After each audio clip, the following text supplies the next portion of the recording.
feel the waves cut through me, hypnotized by the sounds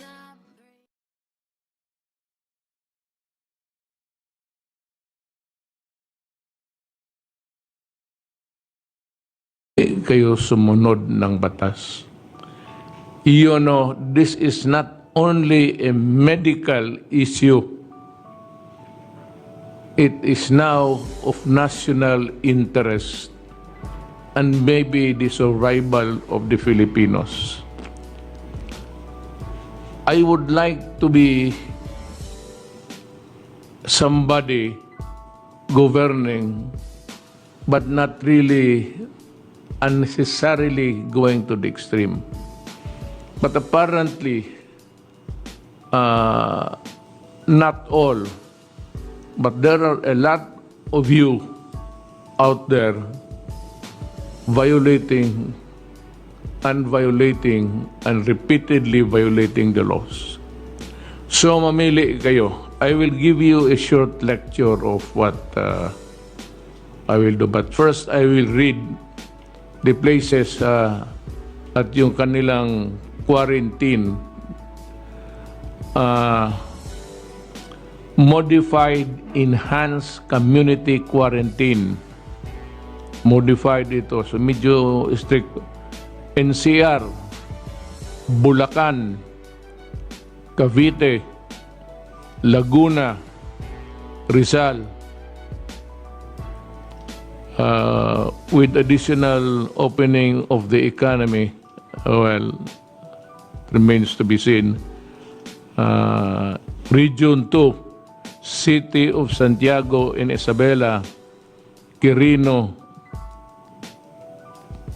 Abra. Then yung sa general community quarantine, we have Apayao, Baguio City, Benguet, Ifugao, Kalinga, Mountain Province. In Region 2, it's Cagayan, Isabela. In Region 4, it's Batangas and Quezon. Region 8, Tacloban remains to be the general quarantine. Iligan, Davao City, and Barn.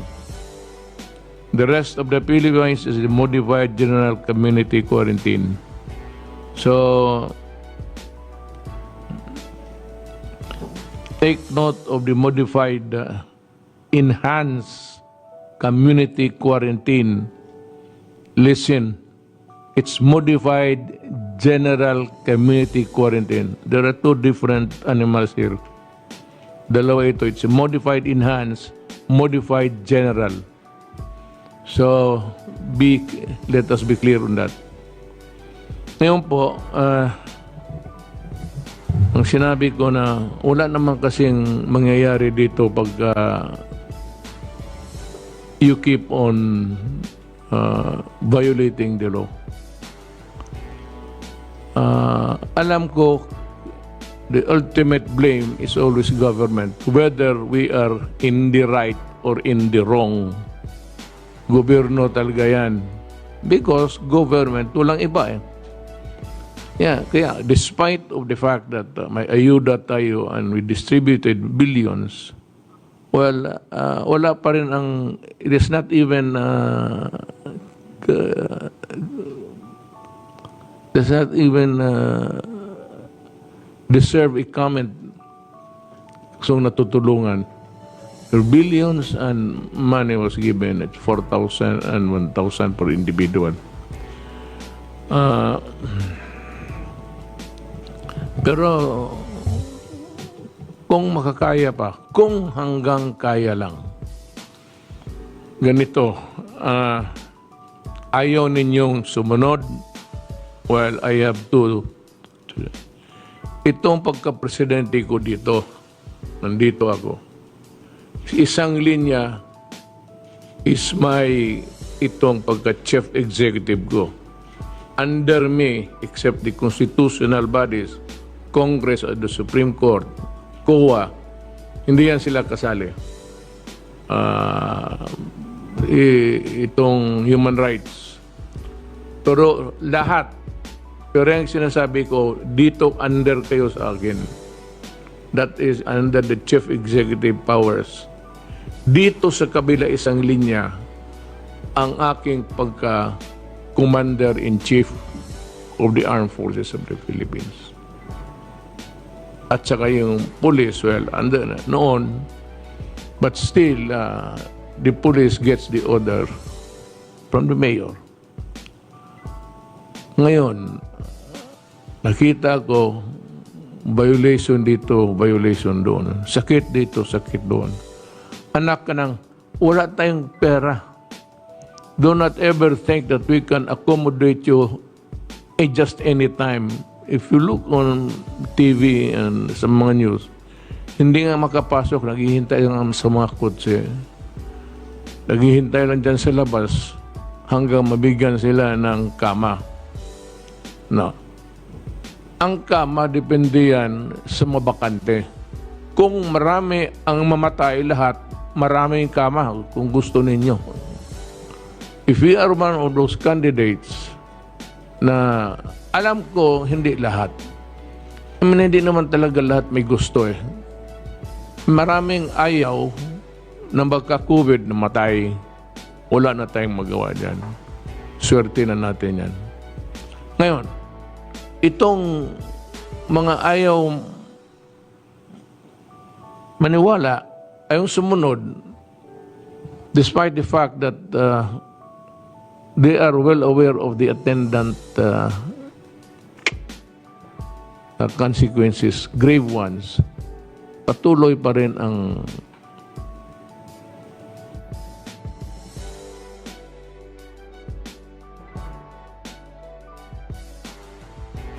na ganito yan. There is a national emergency, a national health emergency. With that comes also the power of the state to control whatever there is to control, whether it's a pandemic, epidemic, or whatever, medical. Police power can be exercised by to control crime, to promote public interest, to promote public health. Yan. Kasali yan sa power ng President. Ngayon, ako tumitingin lang sa at a distance. As I would not really want to be so strict about it because it is technically not a crime at all. Ang problema, naging krimen lang yan dahil kung ayaw mong maniwala, para kang, I know if the word spreader, nag-i-spray ka ng sakit. So we have to protect other people from not getting sick. So we have to impose rules.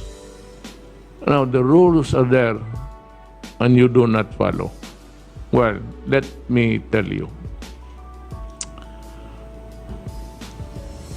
Under the police power of the state, ang mayor, ang barangay captain, because they are persons of authority, they are the ones who should be responsible for the enforcement of the law. Ang guidance binibigay lang sa police because the supervision belongs to the mayor. Ang barangay captain is also a person in authority, like a teacher is a person in authority. Kaya pag lumaban ka, nasaktan mo yung mga tao na yan, it is direct or indirect assault. In addition to the crime that you commit. Ganon yan. So, ang gawin ko ganito, I will hold responsible under the law. May batas eh. Maraming batas. There are about 5 provisions in the different statutes na ang barangay captain siya yung mag-enforce sa law. At kung hindi, yung mayor or concurrently, the mayor and the barangay captain are responsible for the enforcement of the law, especially if it is a penal law, yung may corresponding priso. Ngayon, ang gawin ko ganito, I will hold responsible and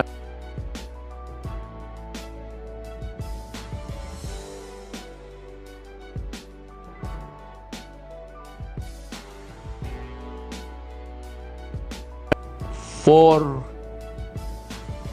this kind of events happening in their places. It is a violation of the law, and if you do not enforce the law, there is a dereliction of duty which is punishable under the revised penal code. So the DILG can proceed against you for not doing your duty as mayor o si barangay captain, but not so much about the mayor. Nandyan lang yan kasi nandyan yung liability. Itong mga barangay captain ang problema. Kasi maliit ang barangay, do not give me that shit about hindi mo alam. So, the local government will go after you administratively and criminally. Pag may nangyari pang pistahan o sayawan dyan, ang tawagin ng DILG ang mayor pati ang barangay captain. And then, he will proceed to enforce the law. Since he is my alter ego, dito nga sa linyang sinabi ko, DILG nandito eh. It's a civilian department. And he can exercise that power. So, siya na. Kasi itong war power dito sa, hindi masyado, ang military, pang NPA ko lang yan, pang enemies of the state. So, it falls squarely on the shoulders of Secretary Anyo. That's to enforce the law. Maybe call the attention of the mayor and the barangay captain and to give them enough time to answer administratively and criminally why you should not go to prison for not enforcing the law. Batas yan. And I would like to start with the most important is itong COVID. So, ang ating pong maano po natin sa May 1, meron po tayong 15,000 na gamaliya na darating. And then nangako na po ang steady po ang medyo maganda po dito, steady na po yung supply ng Sinovac. At sa May 7 po 1.5 million one tranche ang ibibigay po sa atin. And then yung another 500 na thousand ay i-deliver din po this coming May. And then most likely sir yung Gamaleya magkakaroon na tayo ng stable supply this coming May din po. And most likely baka yung COVAX din po magkaroon na po tayo ng mga deliveries. Nakita po natin talaga na yung ating COVAX ay nagkaroon po delay because of the acute shortage sa global supply. Pero sa ngayon po nakusap po si Dr. Rabi Abisinghe na pinipilit po talaga nila na magkaroon po tayo ng supply, particularly po yung COVAX Pfizer.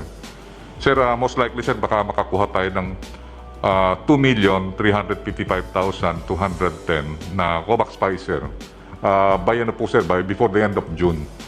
Hopefully magkaroon po tayo ng early deliveries dito sa May, and also yung AstraZeneca, baka magkaroon din po ng COVAX delivery. Yun po ang pinipilit po namin na magkaroon ng delivery at Nagpapasalamat po kami sa Gavi, sa COVAX at saka sa WHO dahil talagang halos araw-araw po talagang meron po silang ginagawa para at least matuloy na po yung mga naka-earmark na mga COVAX vaccine po sa atin.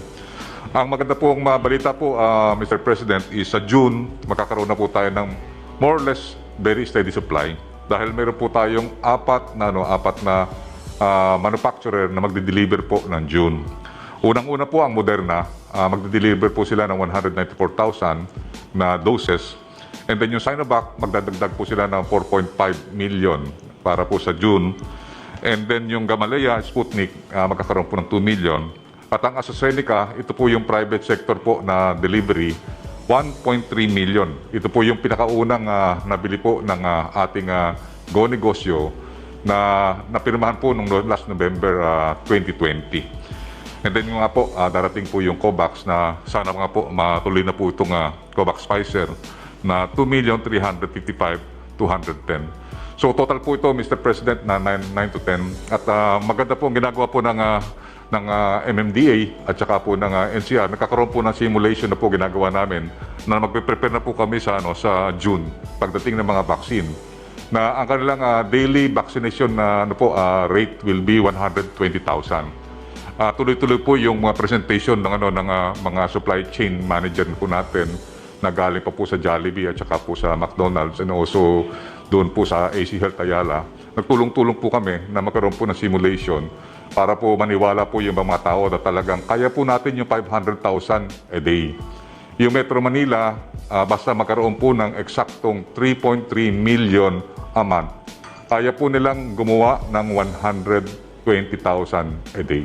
At yun po ay napangako po ng ating MMDA chairman at saka si GM Jojo na kaya po nila po yun. Dahil kasi nakikita po natin na gagawa po rin po tayo ng mga mega vaccination site.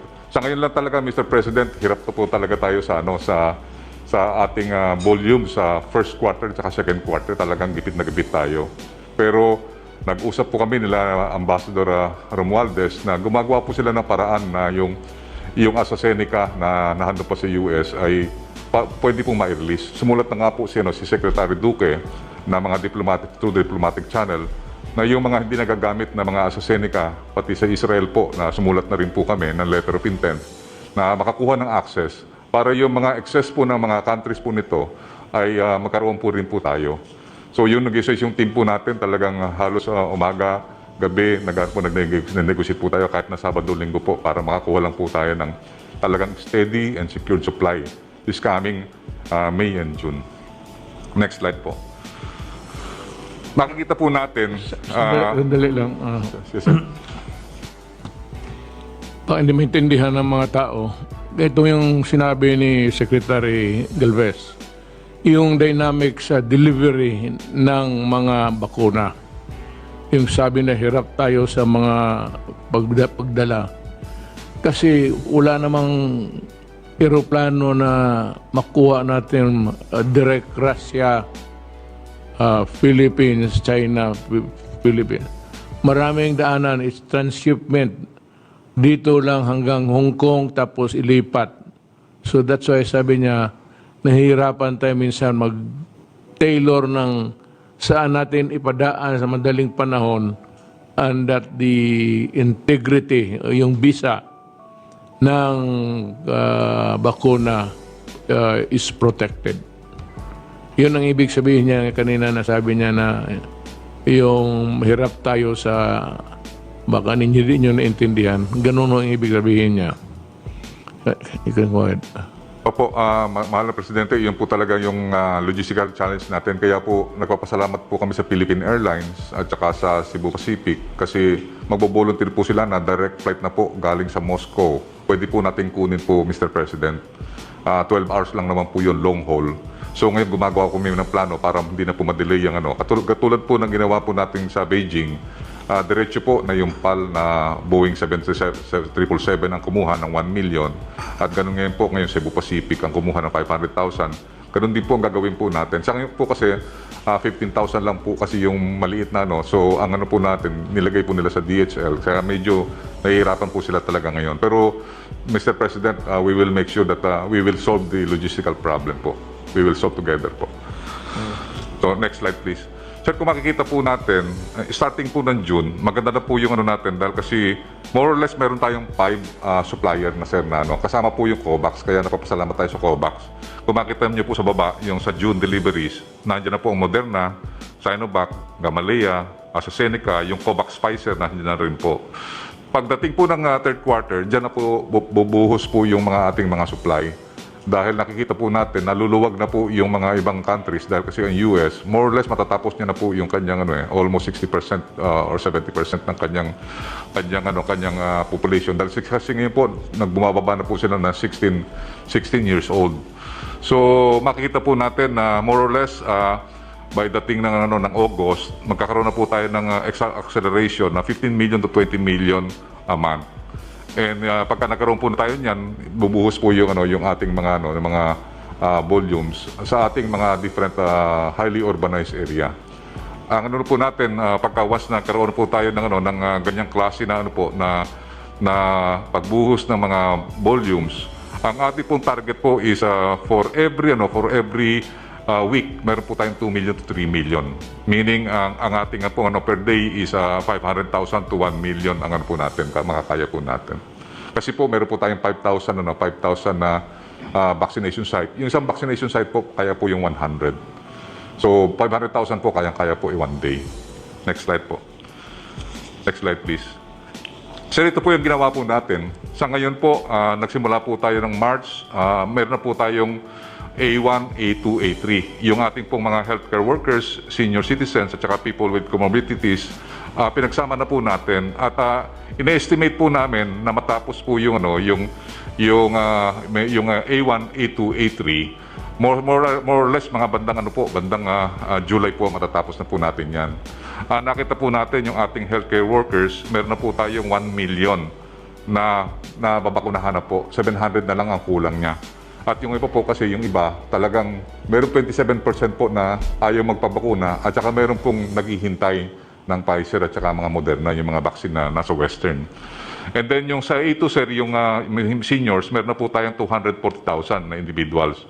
At meron na po tayong sa mga may comorbidities, meron na po 256,000. Sa healthcare workers, meron na po tayong 250 na fully protected na po ng 2 doses.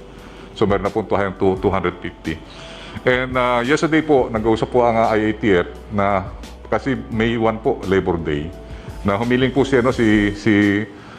Secretary Bello na magbabakuna tayo ng 5,000 po na talagang mga frontliners, mga laborers, kasi Labor Day po. So ang gagawin po natin, magbabakuna po tayo ng mga laborers, and we thank the Secretary Duque for approving collectively, for approving yung lahat po na po natin, at maraming po salamat sa IATF.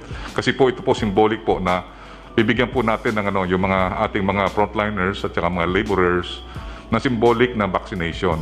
And hopefully pagka meron na po tayong volume sa June, sisimulan na po natin ang A1 at yung A4 at saka yung A5. Yung ating mga frontliners, economic frontliners, at darating na rin po yung mga binili po ng Go Negosyo, at dadating na rin po yung binili po ng ICTS nila Mr. Rason at Ayala, lahat ng mga conglomerates, darating na rin po ng June. So magsasabay-sabay na po tayo. And then sa August po, we are targeting na pagka dumagsa na po ang ating mga vaccine, pwede na po tayong magkaroon po ng target ng population ng general public, vaccination na po tayo by August. Kasi mayroon na po tayong eksaktong mga bakuna. Balik ko tayo doon sa... I'd like to talk to the people sa modified enhanced community quarantine. Ang pakiusap po lang kasi is 2 weeks ang hiningi ng mga medical profession, including the Secretary of Health.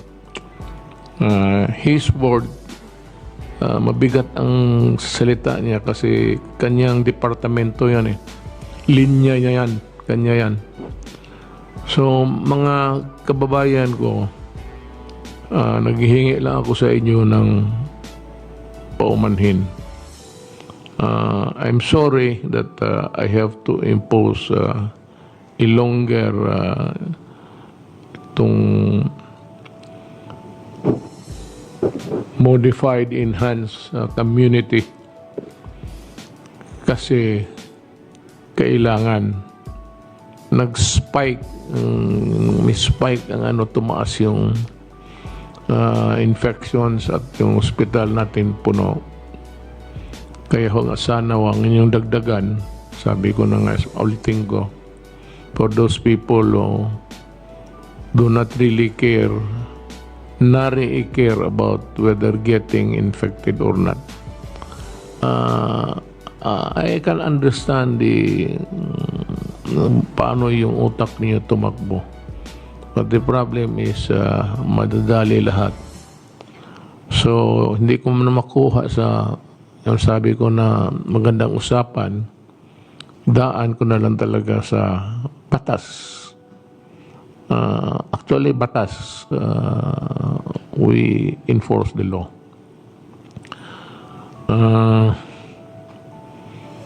Ngayon, alam ko na galit kayo. Magalit na lang kayo sa akin kasi wala man talaga akong magawa. Ang virus na yan, lumilipad yan sa hangin. Kung kausap mo yung may virus, na mavirus ka rin. Yan ang problema dyan sa COVID-19 virus. So, sumunod na lang muna kayo, total para man ito sa lahat. I would be the last, ako yung pinakahuling tao na mag-istorbo sa buhay ninyo. Sabi ko nga, I want the people to be comfortable. So, sometimes you have to interdict or intervene because it is of national interest. But, ibig sabihin, para sa for the good of all. To ano yan tawag na yung health hazard. So dito tayo na nasabi ko na sa inyo yung rason yung 2 weeks back, hindi nyo narinig. Hindi ko nga rin nakuha kanina I know that it was but it was just a recommendation. I am affirming the recommendation of Secretary Duque. Siya yung may alam niyan. Siya yung doktor. Abogado lang kami dito, karamihan. So, sumunod na lang tayo sa lahat para at tignan ko kung anong magagawa ko sa paghihirap ng tao. How we can mitigate pang sa tao sa kahirapan. Maraming salamat sa inyong patuloy na pagtangkilik sa ating tahanan at pagsubaybay sa mga kaganapan na nangyayari at sa ating tagumpay na natatamo dyan sa Indonesia. Hopefully, we will see you again in our next update. God bless.